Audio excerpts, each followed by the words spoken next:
ഉറങ്ങി ഉണരുമ്പോൾ തന്നെ ഒരു ദിവസം നമുക്ക് തുടങ്ങുകയാണ്. അല്ലാഹുമ്മ ജിഅൽ സ്വബാഹനാ ഹാദാ സ്വബാഹസ് സ്വാലിഹീൻ. അല്ലാഹുവേ, ഞാനൊരു പ്രഭാതം തുടങ്ങുകയാണ് തമ്പുരാനെ.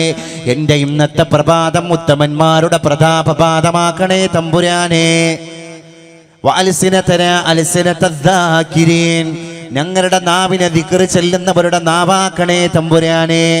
വഖുലൂബനാ ഖുലൂബൽ ഖാശിഈൻ. ഞങ്ങളുടെ ഹൃദയങ്ങളെ ഭയപ്പെടുന്നവരുടെ ഹൃദയമാക്കണേ തമ്പുരാനെ. വഅബ്ദാനനാ അബ്ദാനൽ മുതിഈൻ. ഞങ്ങളുടെ ശരീരങ്ങളെ നിനക്ക് അനുസരണയുള്ളവരുടെ ശരീരമാക്കണേ തമ്പുരാനെ. വഅഅമാലനാ അഅമാലൽ മുത്തഖീൻ.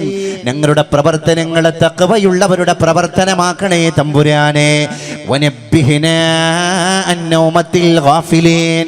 അല്ലാഹുവേ, അശ്രദ്ധയുടെ ഉറക്കിൽ നിന്ന് ശ്രദ്ധയുടെ ജീവിതത്തിലേക്ക് നീ ഞങ്ങളെ ഉണർത്തണേ തമ്പുരാനെ. വശാരിക്നാ. അല്ലാഹുവേ, ഞങ്ങളെ ഷെയർ ഹോൾഡേഴ്സ് ആക്കണേ തമ്പുരാനെ. നീ ഞങ്ങളെ പങ്കാളികളാക്കണേ തമ്പുരാനെ. ഫീ ദുആഇൽ മുത്തഖീന വസ്സാലിഹീൻ. നിന്റെ ഉത്തമന്മാരുടെ ഭയഭക്തിയുള്ള അടിയാർഗരുടെ പ്രാർത്ഥനകളിൽ ഞങ്ങൾക്ക് പങ്കാളിത്തം തരണേ തമ്പുരാനെ. ഈ ദുആ ഉച്ചരിച്ചിട്ടൊരു പ്രഭാതം തുടങ്ങുന്ന മനുഷ്യൻ എവിടെ പഴക്കാൻ? ഈ പ്രാർത്ഥന തുടങ്ങിയിട്ട് അള്ളാഹുവിൻ്റെ മുമ്പിലേക്ക് ഒരു ദിവസത്തിന് സ്റ്റാർട്ട് ചെയ്യുന്ന മനുഷ്യൻ ഒരിക്കലും പഴക്കാൻ കഴിയൂല. കിതാബിലെ ഉലമാക്കൾ പറഞ്ഞതായിട്ട് കാണാൻ സാധിക്കും. നമ്മളെ സംബന്ധിച്ചിടത്തോളം ഒരു ദിവസത്തെ പറ്റി നിങ്ങൾ അശുഭം എന്നോ ശുഭം എന്നോ വിലയിരുത്തുന്നതിന് മുമ്പ് നിങ്ങളുടെ സുബഹിനെ നിങ്ങൾ പരിഗണിക്കുക. അവല് സുബഹിക്ക് ഒരാൾ എണീറ്റ ഉടനെ തന്നെ അൽഹംദുലില്ലാഹില്ലദീ അഹ്യാനി ബഅദമാ അമാതനി വഇലൈഹിൻ നുശൂർ. ഈ ദിക്ർ ചൊല്ലുന്നതോടുകൂടെ പിശാച് നിങ്ങൾ കടന്നതോടുകൂടെ 3 കെട്ടുകൾ നിങ്ങളുടെ തലയിൽ കെട്ടുകയാണ്.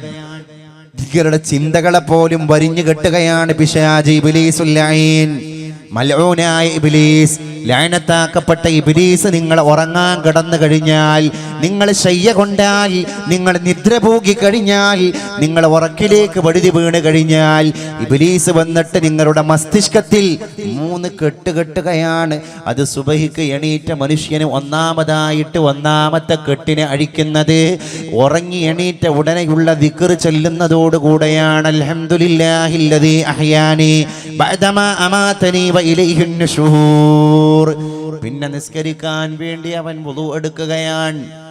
ദന്തധാവനം ചെയ്ത് പല്ലി തേച്ച് ബ്രഷിംഗ് എല്ലാം കഴിഞ്ഞ് മിസ്വാക്ക് ചെയ്ത് വുളു എടുക്കുന്നതോടുകൂടെ അവൻ്റെ 2ാമത്തെ കെട്ട് നീങ്ങി. സുബഹി ജമാഅത്തായിട്ട് സുബഹി നിസ്കാരം നിർവഹിക്കുന്നതോടുകൂടെ അവൻ്റെ 3ാമത്തെ കെട്ട് കഴിഞ്ഞുപോയി. ആ മനുഷ്യന് ആ ദിവസം പിന്നെ അശുഭകരമേ അല്ല. ഇങ്ങനെ വരെ പഠിപ്പിച്ചിട്ടുണ്ട്.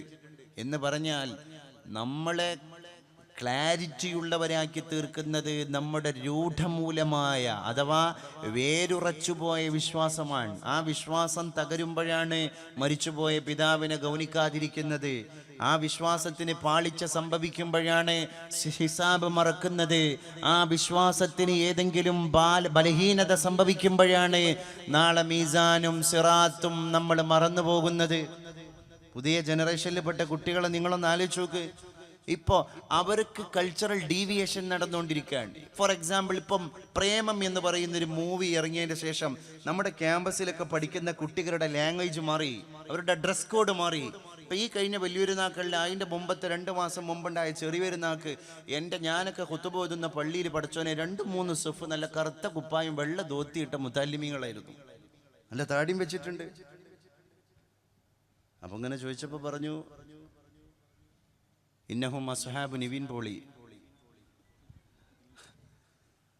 ലിഅന്നഹും യത്തബിഊന നിവിൻ പോളി ഖദമൻ ബിഖദമിൻ ശിബ്റൻ ബിശിബ്രിൻ വദിറാഅൻ ബിദിറാഇൻ. അവരാരാണ്? നിവിൻ പോളിന്റെ അത്ബാഅൻ. വഹും യത്തബിഊനഹു. അവൻ നിവിൻ പോളിയെ ഇത്തിബാഅ് ചെയ്യുന്നു. ഖദമൻ ബിഖദമിൻ, പാദത്തോട് പാദം, പാദാനുപാദം, മുഴത്തോട് മുഴം, ചാണിനോട് ചാണ്. ഇങ്ങനെയുണ്ടോ? അള്ളാഹുവെ, നമ്മുടെ വിശ്വാസമൊക്കെ എവിടെ കിടക്കുകയാണ്? ഞാൻ ആലോചിച്ച് നോക്കുകയാണ്. അന്യന് വിളമ്പിത്തരുന്നതിന് മുഴുവൻ തൊണ്ട തടാതെ വിഴുങ്ങാൻ നമ്മൾ ആളാണ് അല്ലേ? പരിശുദ്ധ ഖുർആനൊന്ന് മറിച്ച് അരമണിക്കൂർ ഇരിക്കുമ്പോഴേക്ക് ഉറക്ക് തൂങ്ങാൻ. വാട്സപ്പ് തുറന്നിട്ട് ഫേസ്ബുക്ക് തുറന്നിട്ട് സ്മാർട്ട് ഫോണിൻ്റെ ഡിസ്പ്ലേയിലേക്ക് കൈ ടച്ച് ചെയ്തിട്ട് രാത്രി മിന്നി മറിയുന്നത് അവൻ അറിഞ്ഞിട്ടേയില്ല. വേണമെങ്കിൽ സുബൈ ബാങ്ക് കൊടുക്കുന്നത് വരെ അവൻ സോഷ്യൽ മീഡിയ കൈകാര്യം ചെയ്യും. Online, full time online. ഖുർആൻ കണ്ട് തുറന്ന ഓഫ്ലൈൻ. നമ്മുടെ മാനിഫെസ്റ്റോ എന്താണ്? ഇപ്പോൾ ഒരു കാർ കമ്പനിയുടെ പ്രൊഡക്റ്റാണ്, അത് പ്രൊഡ്യൂസ് ചെയ്യുന്ന ഒരു പ്രൊഡക്റ്റാണ് ഒരു കാറ് എങ്കിൽ ആ car how to use, how to drive, അതിനൊരു മാനിഫെസ്റ്റോ ഉണ്ട്. ആ കമ്പനിയുടെ മാനുഫാക്ചറാണ് കാറ്. ഈ കാറ് എങ്ങനെ യൂസ് ചെയ്യണം എന്നുള്ളതിൻ്റെ മാനിഫെസ്റ്റോ ആണ് അതിൻ്റെ ബ്രോഷർ. ആ ബ്രോഷർ നോക്കിയിട്ട് നമ്മൾ അതിൻ്റെ യൂസിങ് പഠിക്കുന്നു, അതിൻ്റെ മെത്തേഡ് പഠിക്കുന്നു. അള്ളാഹുവിൻ്റെ ഒരു പ്രൊഡക്റ്റാണ് നമ്മളെങ്കിൽ നമ്മളാകുന്ന പ്രൊഡക്റ്റിൻ്റെ യൂസിങ്ങിനുള്ള മാനിഫെസ്റ്റോ ആണ് ഹോളി ഖുർആൻ. ആ ഖുർആൻ നമ്മൾ ഒഴിവാക്കി. പഴയ കാലത്തൊക്കെ ഒരു അവല് സുബൈക്ക് അല്ലെങ്കിൽ പോട്ടെ സുബൈക്ക് കഴിഞ്ഞിട്ടില്ലെങ്കിൽ ആ ദിവസം സന്ധ്യയാകുന്നതിൻ്റെ മുമ്പ് എപ്പോഴെങ്കിലും 20 മിനിറ്റ് ഖുർആൻ ഓതാതെ ഏത് നാടനായ മനുഷ്യനും ഇസ്ലാമുമായി ബന്ധപ്പെട്ട് ജോലി ചെയ്യുന്ന ആളുടെ കഥയല്ല ഞാൻ ഈ പറയുന്നത്. ഇസ്ലാമുമായി പുലബന്ധം പോലും തൻ്റെ ജോലിക്കില്ല. അങ്ങനത്തെ മനുഷ്യൻ, നാടന്മാരിൽ നാടനായ മനുഷ്യൻ പോലും ഒരു ദിവസം ഖുർആൻ തൊടാതെ എൻ്റെ ജീവിതം കഴിഞ്ഞു പോകാൻ പാടില്ല എന്ന് നമ്മുടെ കുടുംബങ്ങളിൽ ശപഥം ചെയ്ത ഒരു കാലമുണ്ടായിരുന്നു. ഹദ്ദാദ് റാത്തിബ് പതിവാക്കിയ ഒരു കാലം ഉണ്ടായിരുന്നു. അന്ന് വീടായ വീട് മുഴുവൻ, നാടായ നാട് മുഴുവൻ ചൊല്ലിയാൻ അസ്ലഹല്ലാഹു ഉമൂറൽ മുസ്ലിമീൻ വസറഫല്ലാഹു ശർറൽ മുഅ്ദീൻ. അല്ലാഹുവേ, ഈ സമുദായത്തിന്റെ കാര്യം നീ മസ്ലഹത്തിലാക്കണേ തമ്പുരാനെ. വസറഫല്ലാഹു ശർറൽ മുഅ്ദീൻ. സമുദായത്തിന് പ്രയാസമുണ്ടാക്കുന്ന ശക്തികളെ നീ തട്ടിമാറ്റണേ തമ്പുരാനെ. സ്വറഫ, ഇസ്രാഫ്, അതിനാണ്ട് തട്ടി മാറ്റാൻ. അപ്പൊ നമ്മളൊന്ന് ആലോചിച്ച് നോക്കി, അതിന് സർഫ്. ഇത്രയും ഉത്കടമായ മന്ത്രങ്ങള് ഹദ്ദാദിലൂടെ ഒരു ഔഷധക്കൂട്ട് പോലെ കൊണ്ടു നടന്ന നമ്മൾ ഇന്ന് ഹദ്ദാദിനെ അവോയ്ഡ് ചെയ്തപ്പോ ദാദ്രി കണ്ടു. അഖ്ലാഖ് ഖാൻ പട്ടിയെ തല്ലി ചതക്കും പോലെ തല്ലി ചതക്കപ്പെട്ടു. അഖ്ലാഖ് ഖാന്റെ 21 വയസ്സുള്ള മകൻ ദാനിഷ് അഹമ്മദ് ഇപ്പോഴും അപകടനില തരണം ചെയ്തിട്ടില്ല. നമ്മളെന്ത് ഭക്ഷിക്കണം എന്ന് ഏതോ ചില ആളുകൾ തീരുമാനം പറയുന്ന തരത്തിലേക്ക് കാര്യങ്ങൾ കടന്നു പോവുകയാണ്. പ്രിയപ്പെട്ടവരെ, ഇവിടെ സ്വാതന്ത്ര്യം ഹനിക്കപ്പെടുകയാണ്. സ്വാതന്ത്ര്യം തന്നെ ജീവിതം, സ്വാതന്ത്ര്യം തന്നെ അമൃതം, പാരതന്ത്ര്യം മാനികൾക്ക് മൃതിയേക്കാൾ ഭയാനകം എന്ന് കവിത പാടിയ പൗരാണികരായ ആളുകളെ പറ്റി ഇപ്പൊ ഇങ്ങനെ ഓർത്തു പോവുകയാണ്. അവരുടെയൊക്കെ ഒരു അഭിമാനബോധം അല്ലേ? നമ്മുടെ ഇസ്സത്ത് പോയി. എന്തുകൊണ്ട്? ഈ ഇസ്സത്ത് നമുക്ക് പ്രദാനം ചെയ്യുന്ന ഒരുപാട് കടഞ്ഞെടുത്ത സത്തകരുണ്ടായിരുന്നു നമുക്ക് കൈമുതലായിട്ട്. ഏതുപോലെ? ഈ ദിക്ർ പോലെ അസ്ലഹല്ലാഹു ഉമൂറൽ മുസ്ലിമീന വസറഫല്ലാഹു ശർറൽ മുഅ്ദീൻ. കഴിഞ്ഞു. നമ്മളതിനെ അവോയ്ഡ് ചെയ്യാൻ നമുക്ക് ഉത്തമമായ ഒരു ദാർശനിക വശം കിട്ടിയിട്ട് അതിനെ പണയപ്പെടുത്തിയിട്ട് അന്യന്റെ മുമ്പിലേക്ക് പോയിട്ട് കുമ്പിടേണ്ട അവസ്ഥ നമുക്ക് വരികയാണ്. ഇപ്പതാ ജ്യോത്സ്യനെ സമീപിക്കുന്ന എത്ര മുസ്ലിം സുഹൃത്തുക്കളെ കാണാൻ സാധിക്കും. പർദ്ദയിട്ട ഉമ്മമാര് പോയിട്ട് കുട്ടിയുടെ രാശി നോക്കുകയാണ്, നക്ഷത്രം നോക്കുകയാണ്, നാളെ നോക്കുകയാണ്. സുബ്ഹാനല്ലാഹ്. ഇത് അന്ത്യനാളിന്റെ അടയാളമാണ്, സംശയമില്ല, അന്ത്യനാളിന്റെ അടയാളമാണ്. മദീന മുനവ്വറയിൽ പരിശുദ്ധ റസൂലിന്റെ കൂടെ സഹാബത്ത് അങ്ങനെ നടന്നു പോകുന്നതിന്റെ ഇടയിലാണ് അപൂർവങ്ങളിൽ അപൂർവമാണ് മണരാരണ്യത്തിൽ മഴ പെയ്യുന്ന അവസ്ഥ. അന്നൊരു മഴ പെയ്തു പോയി. സഹാബത്തിന് അത്ഭുതം, ആഹ്ലാദം അവർക്ക് അതിര് കടന്നുപോയി. വല്ലാതെ മഴ പെയ്തപ്പോ സഹാബത്തിൽപ്പെട്ട ചില ആളുകൾ പറഞ്ഞു, മുത്തിർനാ ബിനൗഇകദാ, ആകാശത്ത് ഇന്നാലിന്ന രാശി പ്രത്യക്ഷപ്പെട്ടത് കൊണ്ട് നമുക്ക് മഴ കിട്ടിപ്പോയി. എന്ന് പറഞ്ഞാൽ സ്റ്റാർ, രാശി നക്ഷത്രം ആകാശത്ത് പ്രത്യക്ഷപ്പെട്ടത് കൊണ്ടാണ് ഈ മഴ നമുക്ക് കിട്ടിയത്. മുത്തിർനാ ബിനൗഇകദാ. റസൂലുള്ളാഹി കേട്ടു. പരിശുദ്ധ റസൂലിന്റെ മുഖം ചുവന്നു തുടുത്തു, വിവരണമായി. തഗയ്യറ വജ്ഹുഹു സല്ലല്ലാഹു അലൈഹി വസല്ലം. നബി തങ്ങൾ പറഞ്ഞു, ആരാടാ ഇങ്ങനെ പറയാൻ നിങ്ങൾക്ക് സർട്ടിഫിക്കറ്റ് തന്നത്? എന്താ നിങ്ങൾ ഇപ്പൊ പറഞ്ഞത്? ഇവിടെ മഴ പെയ്തപ്പോൾ നിങ്ങൾ പറഞ്ഞത് രാശി വന്നത് കൊണ്ടാണ് മഴ കിട്ടിയത് എന്ന് സൂക്ഷിച്ച് സംസാരിക്കണം സഹാബികളെ. ഇത് ഇസ്ലാമിൽ നിന്ന് പുറത്തു പോകാൻ ഉതകുന്ന പദപ്രയോഗമാണ്. മറിച്ച് നിങ്ങൾ പറയണം മുത്തിർനാ ബിഫദ്ലില്ലാഹ്, ഏകാധിപതിയായിരിക്കുന്ന പടച്ച തമ്പുരാന്റെ ഔദാര്യം ഒന്നുകൊണ്ട് മാത്രമാണ് ഞങ്ങൾക്ക് റബ്ബേ മഴ കിട്ടിയത്. രാശി പ്രത്യക്ഷപ്പെട്ടത് കൊണ്ടല്ല മഴ കിട്ടിയത്. നിങ്ങൾ തിരുത്തണം സഹാബികളെ. അങ്ങനെ അപവാദം പറഞ്ഞു പോയവരെ, അപാകത സംസാരത്തിൽ വന്നുപോയ ശിഷ്യഗണങ്ങളെ അവിടെ വെച്ച് തന്റെ ചൂണ്ടാണി വിരൽ കൊണ്ട് തിരുത്താൻ, അള്ളാഹുവിന്റെ ഏകത്വത്തിലേക്ക് തിരിച്ചു കൊണ്ടുവരാൻ, പരിശുദ്ധ മതത്തിന്റെ സുന്ദരമായ ഈ പാതയിൽ നിന്ന് വ്യതിചലിക്കുമെന്ന് ഭയപ്പെട്ടപ്പോ അവരെ ഇവിടെ സുസ്ഥിരമാക്കാൻ, പതറാത്ത പാദത്തോടെ ഉറച്ചു നിൽക്കാൻ സഹാബത്തിനെ പ്രേരിപ്പിച്ച ഗുരുനാഥനെ, അമിനാന്റെ മുത്തുമോനെ, അബ്ദുല്ലാന്റെ പുന്നോമന പുത്രനെ, വമാ അർസൽനാക ഇല്ലാ റഹ്മത്തൽ ലിൽ ആലമീൻ, പരിശുദ്ധ റൂഹി ഫിദാ മുഹമ്മദ് മുസ്തഫ സല്ലല്ലാഹു അലൈഹി വസല്ലം. എങ്ങനെ ചർച്ച ചെയ്താലും അവിടേക്ക് തിരിച്ചു വരാൻ കഴിയുള്ളൂ. അതാണ് ഒരു വിശ്വാസിയുടെ ഏറ്റവും വലിയ ഉത്കടമായ അഭിനിവേശം അല്ലേ? എവിടെ ചർച്ച ചെയ്താലും മുത്തുനബിയിലേക്ക് മടങ്ങാൻ കഴിയുള്ളൂ. കാരണം തന്നതിനെ മുഴുവൻ തന്നത് അവരാണ്, കിട്ടേണ്ടത് മുഴുവൻ കിട്ടിയത് അതോടെന്നാണ്. അതുകൊണ്ട് സല്ലല്ലാഹു അലാ മുഹമ്മദ് സല്ലല്ലാഹു അലൈഹി വസല്ലം. പരിശുദ്ധ റബീഉൽ അവ്വൽ കടന്നു വരാൻ പോവാൻ. പുണ്യ നബിയുടെ മേലിൽ സ്വലാത്ത് വർദ്ധിപ്പിക്കണേ മുസൽമാൻ. അത് വിശ്വാസത്തെ ശുദ്ധീകരിക്കുകയാണ്, അത് ഹൃദയത്തെ പ്രകാശമാനമാക്കുകയാണ്, അത് മനുഷ്യനെ മറ്റൊരാളാക്കി മാറ്റുകയാണ്, അത് അല്ലാഹുവിന്റെ റസൂലിനെ അടുത്തറിയാനുള്ള ശക്തി നമുക്ക് പ്രദാനം ചെയ്യുകയാണ്. മുझे मौत भी जो आए तो हज़ामने मदीना, എനിക്ക് മരണം വരികയാണെങ്കിൽ ആ മരണം മദീനയിൽ വെച്ചാവട്ടെ എന്ന് അല്ലാമാ ഇക്ബാൽ ആഗ്രഹിച്ചു പോയി. കൂടെയുള്ളവർ ചോദിച്ചു, ഇക്ബാൽ അങ്ങനെ പറയണോ? അതേ, അങ്ങനെ പറയുമടാ. മുത്തുനബിയെ ഹൃദയം കൊണ്ട് സ്നേഹിച്ചാൽ നിനക്കും അങ്ങനെ കവിത പാടാം എന്ന് ഇക്ബാൽ തൻ്റെ സുഹൃത്തിനോട് മറുപടി പറഞ്ഞു പോയി. അങ്ങനെ പരിഭവവും പ്രത്യുത്തരവും സ്നേഹത്തിൽ ലാളിക്കപ്പെട്ട പരിഭവവും പ്രത്യുത്തരവുമായി തീരണം. നിങ്ങൾക്കറിയുമോ, സൈനബ് റളിയല്ലാഹു അൻഹായെ ഒരു കൊച്ചുകുട്ടിയാണ്. അന്ന് സൈനബിന്റെ പേര് സൈനബ് എന്നല്ല, ബർറ എന്നാണ്. ബർറ. പരിശുദ്ധ റസൂലിന്റെ അടുക്കലേക്ക് മിടുക്കിയായ പെൺകുട്ടി കടന്നു വന്നു.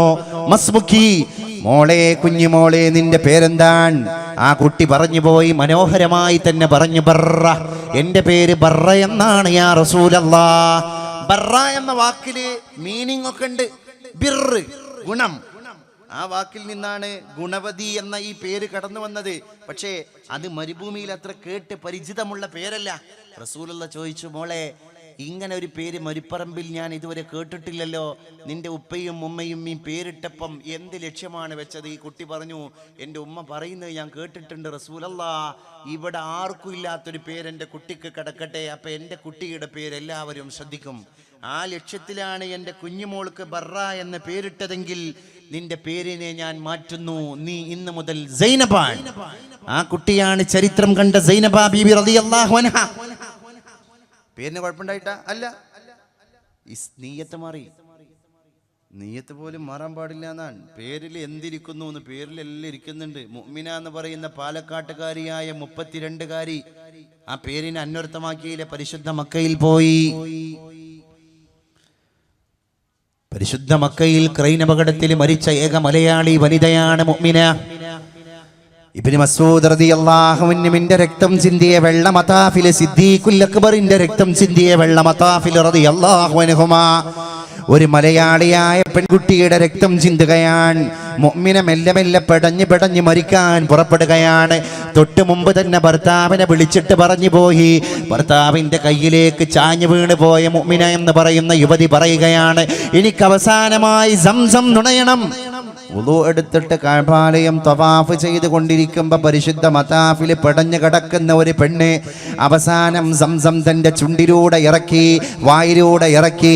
അള്ളാഹുവിന്റെ കഅബാലയത്തിന്റെ മുൽതസം എന്ന് പറയുന്ന വാതിലിന്റെ മുമ്പിൽ വെച്ച് ലാ ഇലാഹ ഇല്ലല്ലാഹ് എന്ന് ഉച്ചരിച്ച് മരിച്ചുപോയി എന്ന് മാത്രമല്ല, പുണ്യ റസൂൽ ഏറ്റവും ഇഷ്ടപ്പെട്ട അവിടുത്തെ പ്രിയതമയായ ഖദീജ ബീവി കിടക്കുന്ന ജന്നത്തുൽ മുഹല്ലയിൽ ബീവി ഖദീജയുടെ കാലിന്റെ ചുവട്ടിൽ ഖബറിൽ കിടക്കാൻ ഒരു പാലക്കാട്ടുകാരിയായ പെൺകുട്ടിക്ക് ഭാഗ്യം ലഭിച്ചതിന്റെ ചേതോ വികാരം. ആ പേരിന്റെ പരിശുദ്ധി തന്നെ ആയിരിക്കും, പറയാൻ പറ്റൂല. മുഅ്മിന എന്ന പേരിനെ അന്വർത്ഥമാക്കിയിരിക്കുകയാണ് ഒരു പെൺകുട്ടി. അല്ലാഹുവേ, നല്ല പേര് നമ്മൾ ഇടണം. ഉമർ റളിയല്ലാഹു അൻഹുവിന്റെ മുമ്പിലേക്ക് ഒരാൾ കടന്നു വരികയാണെന്ന് ഖലീഫയാണ് ഹസ്രത്ത് ഉമറുൽ ഫാറൂഖ് ഇബ്നുൽ ഖത്താബ് റളിയല്ലാഹു അൻഹു ഖലീഫയോട് പറഞ്ഞു പോയി, ഖലീഫ, എൻ്റെ കയ്യിൽ ഞാൻ പിടിച്ചുകൊണ്ടുവന്ന എൻ്റെ 4 വയസ്സുകാരനായ കുഞ്ഞുമോൻ വല്ലാത്ത വികൃതിയാണ്, അവൻ വല്ലാത്ത വികൃതിയാണ് യാ ഉമർ, യാ ഖലീഫ. അതുകൊണ്ട് ഇവന്റെ സ്വഭാവ ദൂഷ്യം ഒന്ന് മാറിക്കിട്ടാൻ അങ്ങ് ദുആ ചെയ്തു തരണം. അതിനു വേണ്ടിയാണ് എൻ്റെ വികൃതി പയ്യനെയും പിടിച്ചിട്ട് ഞാൻ അങ്ങയുടെ അടുക്കലേക്ക് കടന്നു വന്നത്. ഉമർ റളിയല്ലാഹു അൻഹുവിന്റെ അടുത്ത് ഇയാൾ പറഞ്ഞു, എങ്ങനെയാ? ഉമർ റളിയല്ലാഹു അൻഹു ഉടനെ തന്നെ ചോദിച്ചു, കുട്ടിയുടെ മുഖത്തേക്ക് ഇങ്ങനെ നോക്കിയിട്ട് ചോദിച്ചു, മാ സമ്മൈതു, നീ ഇവനെന്താ പേരിട്ടത്? ഇവനെ പറ്റി നീ പറഞ്ഞു, ഇവന് സ്വഭാവ ദൂഷ്യണ്ട്, പറഞ്ഞത് കേൾക്കുന്നില്ല, അനുസരണക്കേടാണ്, അനുസരണശീലമില്ല, വികൃതിയാണ്, എന്താണ് നീ ഇവന് പേരിട്ടത്? അപ്പൊ പറഞ്ഞു ജോയില്. ജോയില് എന്നുള്ള അറബി വാക്കിന്റെ അർത്ഥം കരിവണ്ട് എന്നാണ്. ഉമർ റളിയല്ലാഹു അൻഹു പറഞ്ഞു, ജോയില് എന്ന് പേരിട്ടിട്ട് കുട്ടിക്ക് സ്വഭാവ ദൂഷ്യം വന്നിട്ടുണ്ടെങ്കിൽ ആ സ്വഭാവ ദൂഷ്യത്തെ ദ്വാ ചെയ്ത് നന്നാക്കാൻ ഉമർ ആളല്ല, നീ തന്നെ നന്നാക്കിക്കോ. അതിന്റെ അർത്ഥം പേരിന്റെ മനഃശാസ്ത്രത്തിലേക്ക് ഇസ്ലാം ആഴത്തിൽ വേരൂന്നൽ നടത്തുന്നുണ്ട് എന്നത് തന്നെയാണ്. ഞാൻ എൻ്റെ വിഷയം വിടുകയാണ്, എൻ്റെ യഥാർത്ഥ വിഷയത്തിൻ്റെ ആത്മാവിലേക്ക് ഞാൻ തിരിച്ചു വരികയാണ്. അത് തന്നെ ഇവിടെ ഒരുപാട് അവശേഷിക്കുകയാണ്. അതുകൊണ്ട് ഞാൻ പറഞ്ഞു കൊണ്ടുവന്നത് ആർദ്രതയാണ് വിശ്വാസം.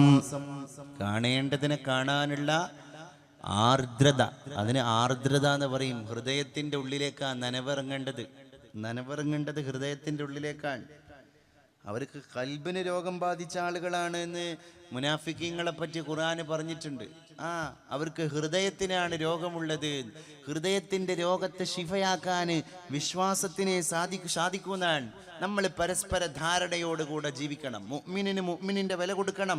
മസലുൽ മുഅ്മിനീന, സത്യവിശ്വാസികളുടെ ഉപമയാൻ ഫീ തവാദ്ദിഹിം, അവരുടെ മ്യൂച്വൽ ലവ്, അവരുടെ പരസ്പര സ്നേഹത്തിൽ, വതറാഹമിഹിം, അവരുടെ മ്യൂച്വൽ മേഴ്സി, അവരുടെ പരസ്പര കാരുണ്യത്തിന്റെ വിഷയത്തിൽ, വതആതുഫിഹിം, അവരുടെ പരസ്പര വാത്സല്യത്തിന്റെ വിഷയത്തിൽ, കമസലിൽ ജസദ്, ഒറ്റ ശരീരം പോലെയാണ്.